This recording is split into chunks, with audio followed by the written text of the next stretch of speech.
خان اڅکزي افغان خاوره کې د پاکستان پر لاسوهنې نیوکه کړې. نوموړی وایي که پاکستان په افغان خاوره کې لاسوهنه بنده نه کړي د سولې راتګ به یوازې یوه هیله وي. د پښتونخوا ملي عوامي ګوند مشر محمد خان اڅکزي وایي افغان خاوره کې د پاکستان لاسوهنې له بندېدو سره سم سوله په خپله راځي او په خبره یې که چیرې د یاد هیواد لاسوهنه بنده نشي د سولې راتګ یوازې یوه هیله ګڼلی شو چې عملي کېدل به یې ناشونی وي.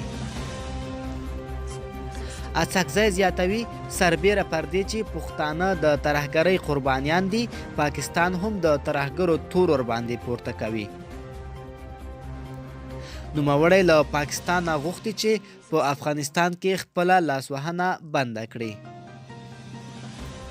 ملګرو دا و زموږ تازه ویډیو. د لا ښکلو ویډیوګانو لپاره افغان ټي وي چینل در سره سبسکرایب کړئ.